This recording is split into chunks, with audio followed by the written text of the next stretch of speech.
Hello friends, welcome to సిరీస్ ఎమీటో. నేను మీ శిరీషాని. ఈరోజు క్రిస్పీగా చాలా టేస్టీగా ఉండే ఆలూ పకోడీ ఎలా ప్రిపేర్ చేసుకోవాలో చూపిస్తాను.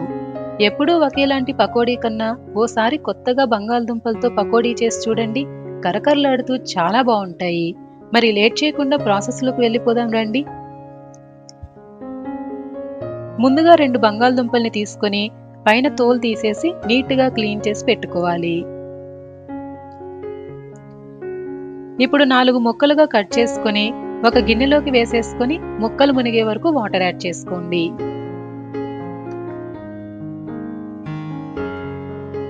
తర్వాత స్టవ్ మీద పెట్టేసుకొని 1/2 టేబుల్ స్పూన్ సాల్ట్ వేసి మెత్తగా ఉడికించుకోవాలి.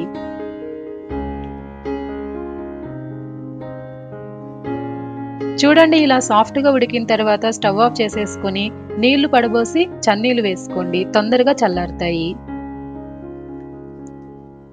ఇప్పుడు ఒక్కొక్కటి తీసుకొని ఇలా తురుముకొని పెట్టుకోవాలి.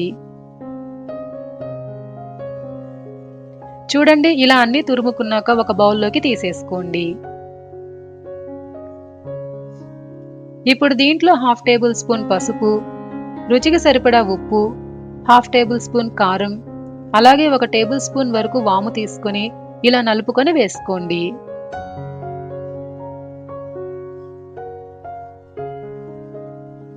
ఇప్పుడు అన్నీ కలిసేలాగా ఒకసారి బాగా కలుపుకోవాలి.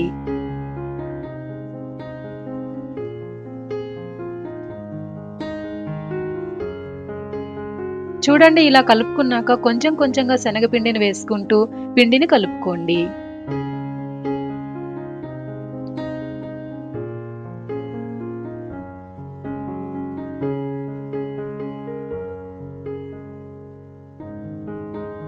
ఇలా కలుపుకున్నాక 3 స్పూన్ల వరకు బియ్య పిండిని వేసుకొని కొంచెం గట్టిగా కలుపుకొని పక్కన పెట్టేసుకోండి.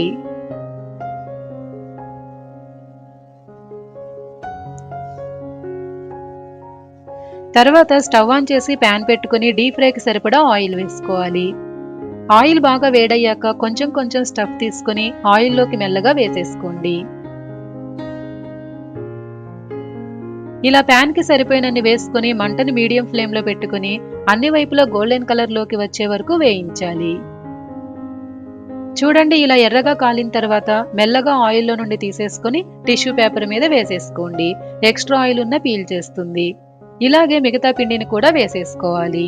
అంతే, క్రిస్పీ ఆలూ పకోడీ రెడీ. కరకరలాడుతూ క్రిస్పీగా చాలా బాగుంటాయి. ఆలూతో చేసే ఏ వెరైటీ అయినా పిల్లలు కూడా ఇష్టంగా తినేస్తారు. మరి మీకు నచ్చిందా? ఈ రెసిపీ కనుక మీకు నచ్చినట్లయితే లైక్ చేసి షేర్ చేసి మీరు కూడా ట్రై చేసి ఎలా ఉందో కామెంట్ చేయండి. అలాగే సిరీస్ ఎమీటోన్ ఛానల్ని తప్పకుండా సబ్స్క్రైబ్ చేసుకుని పక్కనే ఉన్న బెల్ ఐకాన్ని ప్రెస్ చేయండి. Thanks for watching.